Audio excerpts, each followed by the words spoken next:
Hi traders, welcome to my channel. నేను మీ సురేష్. ఈరోజు Nifty bank నిఫ్టీలో పాసిబుల్ ఎంట్రీస్ గురించి ఎక్స్ప్లెయిన్ చేస్తాను.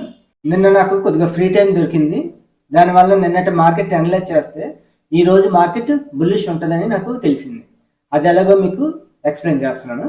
ఫస్ట్ నిఫ్టీలో ఎక్స్ప్లెయిన్ చేస్తున్నాను. ఈ నిఫ్టీలో నిన్నటి మార్కెట్ కానీ తీసుకున్నట్టయితే డౌన్ఫాల్ అయ్యింది. ఈ డౌన్ఫాల్ అవుతూ ఒక ప్యాటర్న్ క్రియేట్ చేసుకుంటూ వచ్చింది.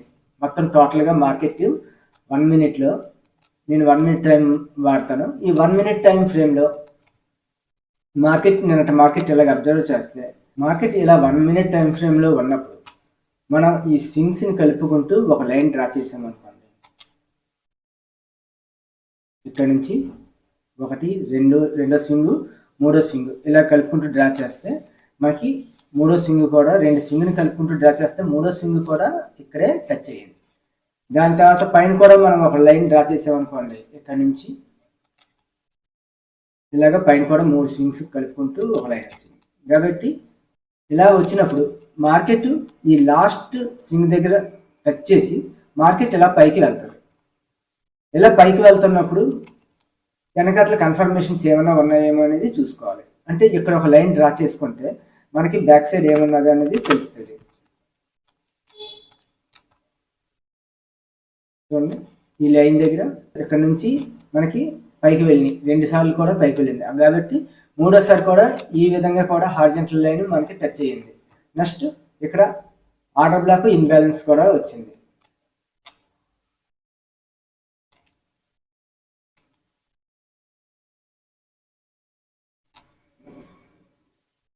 ఇది ఆర్డర్ బ్లాక్,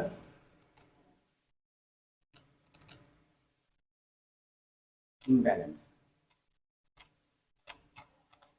ఇది ఆర్డర్ బ్లాక్ ఇంబ్యాలెన్స్. ఇలా బ్యాక్ సైడ్ కూడా ఇక్కడ నుంచి రిజెక్షన్స్ అయ్యి పైకి వెళ్ళింది, సపోర్ట్ తీసుకొని పైకి వెళ్ళింది. సేమ్ ఇదే లెవెల్లో నిన్న మార్కెట్ ఇక్కడ ఆగింది.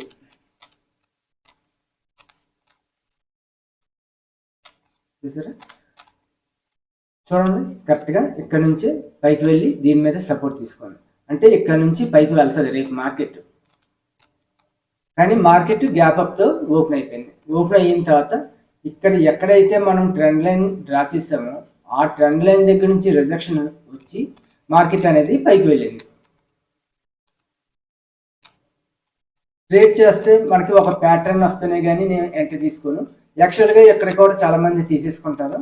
ఎందుకంటే ఇది ఆల్రెడీ నిన్నటి మార్కెట్ని టచ్ చేసుకుంటే ఇక్కడ రిజెక్షన్ వచ్చింది కాబట్టి తీసేసుకుంటారు. ఇన్ కేస్ ఏదైనా ఒకసారి ఈ గ్యాప్ ఫిల్ చేయడానికి కిందగా వస్తే మనకు స్టాప్ లాస్ ఎక్కువైపోద్ది. చూడండి, మార్కెట్ నిన్నటి మార్కెట్ని ఇలాగ అనలైజ్ చేస్తే మనకి ఈరోజు మార్కెట్ పైకని తెలుసు. కాబట్టి ఇప్పుడు మనకి ప్యాటర్న్ కానీ లేకపోతే ఎస్ఎంసి కాన్సెప్ట్లు ఏమైనా వచ్చినా సరే మనం ఇప్పుడు ఎంట్రీ తీసుకుంటాం. చూడండి, మార్కెట్ ఇలా పైకి వెళ్తున్నప్పుడు ఫస్ట్ టైం మనకి ఇక్కడ ఒక ప్యాటర్న్ క్రియేట్ చేసింది. ఈ ప్యాటర్న్ కానీ తీసుకున్నాం అనుకోండి, ఈ హై దగ్గర నుంచి హై స్వింగ్స్ అన్ని ఇలా కలుపుకుంటూ ఇలా డ్రా చేసాం అనుకోండి. అక్కడ ఒకసారి, ఇక్కడ ఒకసారి, ఇది ఫ్లాగ్ ప్యాటర్న్. ఎప్పుడైతే ఈ ట్రెండ్ లైన్ బ్రేక్ చేసిందో మనం అక్కడ ఎంట్రీ తీసుకోవచ్చు. ఈ హై దగ్గర మనం ఎంట్రీ తీసేసుకుని ఈ కిందకి స్టాప్ లాస్ పెట్టుకుంటే మార్కెట్ అనేది మూమెంట్ వస్తుంది. ఇది ఫస్ట్ ఎంట్రీ. అలాగే నెక్స్ట్ ఎంట్రీ కానీ చూసినట్టయితే ఇలా పైకి వచ్చిన తర్వాత మళ్ళీ అక్కడ సస్టైన్ అయ్యింది. ఇది హై. ఈ హై దగ్గర నుంచి ఈ లోపల ప్యాటర్న్ క్రియేట్ చేస్తుంది. చూడండి,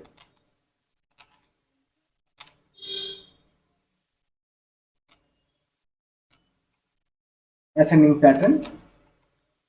ఇది వచ్చిన తర్వాత చూడండి, ఇది బ్రేక్ చేసి మళ్ళీ సపోర్ట్ తీసుకుని మళ్ళీ పైకి వెళ్ళింది. కాబట్టి ఈ సపోర్ట్ తీసుకున్న తర్వాత మనం ఎక్కడ ఎంట్రీ పెట్టుకుని స్టాప్ లాస్ ఈ స్వింగ్ కిందకి పెట్టుకోవాలి.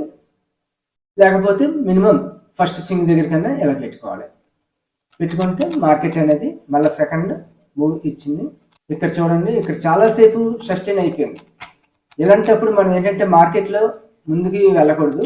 ఇలాగా పైకి కిందకి ఒకే ఏరియాలో వచ్చినప్పుడు మనం ఒక బాక్స్ కింద గీసేసుకున్నాం అనుకోండి, ఈ బాక్స్ కంప్లీట్ అయినంత వరకు మనం ఎంట్రీ తీసుకోకూడదు.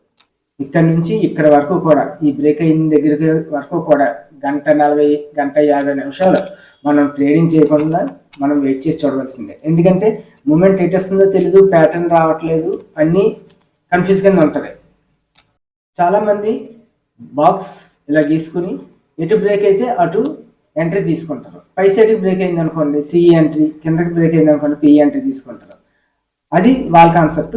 అయితే మనం ఎస్ఎంసి కానీ ప్యాటర్న్స్ ప్రకారం అయితే మాత్రం మనకు కరెక్ట్గా ఏదైనా ఒక కన్ఫర్మ్ వచ్చినప్పుడు మాత్రమే మనం ఎంట్రీ తీసుకుంటాం. ఇప్పుడు చూడండి, మామూలుగా ఎస్ఎంసి స్ట్రక్చర్ ప్రకారం మార్కెట్ ఇది బ్రేక్ అయింది, ఈ హైన్ బ్రేక్ అయిందంటే మార్కెట్ అప్ ట్రెండ్కి వెళ్తుందని. ఇప్పుడు లో అయితే ఏమవుతుందండి, ఇది అవుతుంది. ఈ లోన్ బ్రేక్ చేయనంత వరకు కూడా మార్కెట్ అనేది డౌన్ ట్రెండ్ కాదు. మనం ఎప్పుడైనా సరే లోన్ బ్రేక్ అవనంత సేపు మనం అప్ సైడ్ ఎంట్రీస్ కోసమే మనం చూస్తూ ఉంటాం.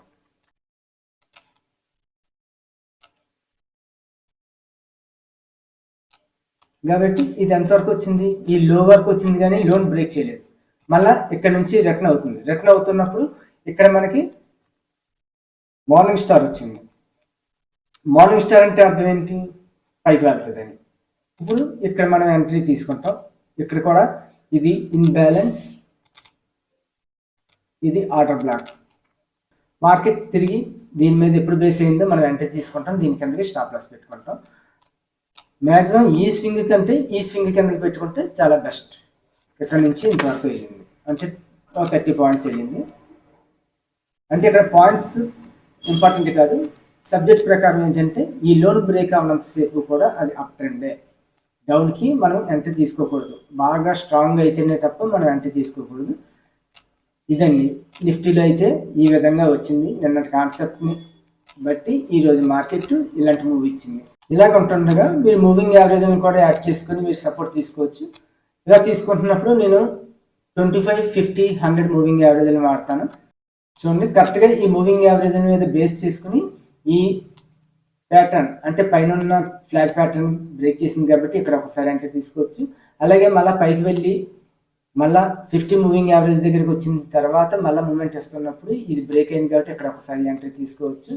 అలాగే కాన్సెప్ట్ ప్రకారం ఇక్కడ కానీ మనం ఎంట్రీ తీసుకున్నాం అనుకోండి, అప్పటికి మూవింగ్ యావరేజ్లు డౌన్ సైడ్కి చూపిస్తూ ఉంటాయి. కానీ ఏంటంటే మనం ఎస్ఎంసి కాన్సెప్ట్ ప్రకారం ఎంట్రీ తీసేసుకుంటే మార్కెట్ మూమెంట్ పైకి వెళ్తున్నప్పుడు ఇండికేటర్స్ అన్నవి ఆటోమేటిక్గా తిరుగుతూ ఉంటాయి. కాబట్టి ఇండికేటర్స్కి ఎస్ఎంసి కాన్సెప్ట్కి డిఫరెన్స్ ఉంటుంది. దానికి రివర్స్లో మనకు వస్తూ ఉంటాయి. కంటిన్యూషన్ ప్యాటర్న్స్లో అయితే మూవింగ్ యావరేజ్ వచ్చినప్పుడు ఎస్ఎంసి కానీ వచ్చిందని అంటే మూవింగ్ యావరేజ్ని కూడా మనం సపోర్ట్ తీసుకోవచ్చు. అలాగే బ్యాంక్ నిఫ్టీ కూడా ఇప్పుడు చెప్తున్నాను.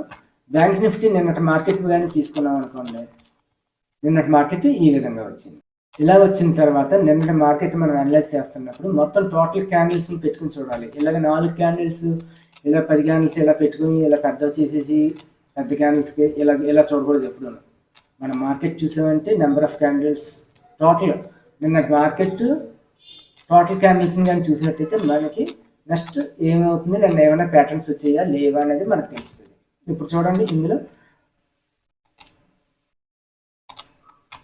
ఇది ట్రెండ్ లైన్ వచ్చింది. అలాగే ఇటు నుంచి పైనుంచి కానీ గీసుకున్నట్టయితే ఇక్కడ నుంచి ఇదొక ప్యాటర్న్ వచ్చింది. నిన్న ఈ ప్యాటర్న్ వచ్చింది కాబట్టి ఈరోజు మార్కెట్ పైకి వెళ్తుందని నేను డిసైడ్ అయ్యాను.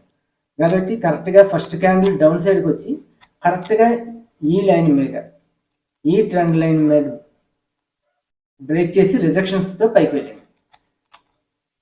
కాబట్టి సేమ్ నిఫ్టీలో వచ్చినట్టు ఇది ఇందులో కూడా వచ్చింది. చాలామంది ఇక్కడ తీసుకున్నారనుకోండి స్టాప్ లాస్ కింద పెట్టుకోవాలి. లేదు మనకు ఒక ప్యాటర్న్ వచ్చిన తర్వాత తీసుకుందాం అనుకుంటే వెయిట్ చేసి ప్యాటర్న్ వచ్చిన తర్వాత అప్ సైడ్ మూవ్ మనం తీసుకోవాలి. మామూలుగా ఇక్కడికి ఇన్బ్యాలెన్స్ వచ్చింది కాబట్టి చాలామంది అక్కడ తీసేసుకుంటారు.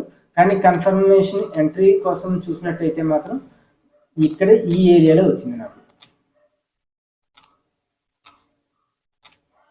ఈ ఏరియాలో పర్ఫెక్ట్ ఎంట్రీ వచ్చింది. నాకు ఈ మధ్యలో తీసుకోవచ్చు, మూవింగ్ యావరేజ్ని పెట్టినా తీసుకోవచ్చు. మూవింగ్ యావరేజ్లు ఉన్నాయనుకోండి, ఇక్కడ నుంచి పైకి వెళ్ళింది కాబట్టి ఇక్కడ తీసుకోవచ్చు. మళ్ళీ ఇక్కడ ఒకసారి ఇలా కిందకు వచ్చి దీని మంచి రిజెక్షన్ పైకి వెళ్తున్నప్పుడు ఇక్కడ ఒకసారి తీసుకోవచ్చు, ఇలాగ కూడా తీసుకోవచ్చు. కానీ నేనైతే మాత్రం కన్ఫర్మ్ ఒక ప్యాటర్న్ ఎస్ఎంసి కాన్సెప్ట్ క్లియర్ కట్గా ఉన్నప్పుడే నేను ఎంట్రీ తీసుకుంటాను. చూడండి, ఇక్కడ కరెక్ట్గా వచ్చింది. ఈ అసెండింగ్ ప్యాటర్న్లో ఈ మూమెంట్ దగ్గర నేను కానీ తీసుకున్నట్టయితే ఇక్కడ నుంచి అప్ ట్రెండ్ వెళ్ళడం జరిగింది. నెక్స్ట్ మళ్ళీ ఇంకేమైనా ప్యాటర్న్స్ వచ్చినాయేమో మళ్ళీ చూసుకున్నట్టయితే మళ్ళీ ఈ హై నుంచి గీసుకున్నట్టయితే ఇక్కడ ఒక ప్యాటర్న్ వచ్చింది. ఈ ప్యాటర్న్ వచ్చినప్పుడు ఆల్రెడీ బ్రేక్ అయ్యి మళ్ళీ ఈ ట్రెండ్ లైన్ మీద సపోర్ట్ తీసుకుని పైకి వెళ్తున్నాడు. మనం ఎంట్రీ తీసుకున్నట్టయితే స్టాప్ లాస్ దీని కిందకి పెట్టుకుంటాం. కొంతమంది దీని కిందకన్నా పెట్టుకుంటారు. మీరు ఎలాగైతే అలాగే, ఎక్కడైతే తక్కువ స్టాప్ లాస్ వస్తుంది, ఎక్కడైతే ఎక్కువ స్టాప్ లాస్ వస్తుంది. ఏదైనా మూమెంట్ మాత్రం ఇక్కడ నుంచి పైకి వెళ్ళింది, 100 పాయింట్స్ వెళ్ళింది. మళ్ళీ చూడండి ఇక్కడ నుంచి మళ్ళీ డౌన్ఫాల్ అవుతూ మళ్ళీ ఇక్కడ ఒక ప్యాటర్న్ క్రియేట్ చేసింది. చూడండి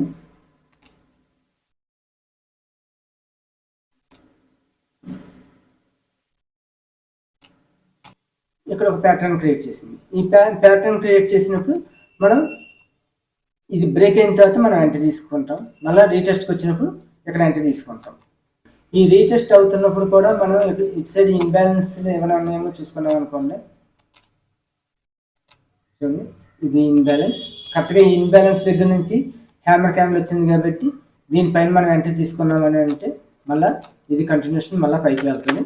ఇది ఒక 140 పాయింట్స్ వచ్చింది. ఇప్పుడు మూవింగ్ యావరేజ్లు కానీ యాడ్ చేసుకున్నాం అనుకోండి. చూడండి కరెక్ట్గా ఫస్ట్ ప్యాటర్న్ దగ్గరికి కరెక్ట్గా మూవింగ్ యావరేజ్ని బేస్ చేసుకుని పైకి వెళ్ళింది. అలాగే సెకండ్ ఎంట్రీ కూడా మూవింగ్ యావరేజ్ని బేస్ చేసుకుని పైకి వెళ్ళింది. ఇది డౌన్ఫాల్ అవుతూ మనకు ఒక ప్యాటర్న్ క్రియేట్ చేసింది. అంటే ఈ మధ్యలో మనం ఎంట్రీస్ తీసుకోకూడదు.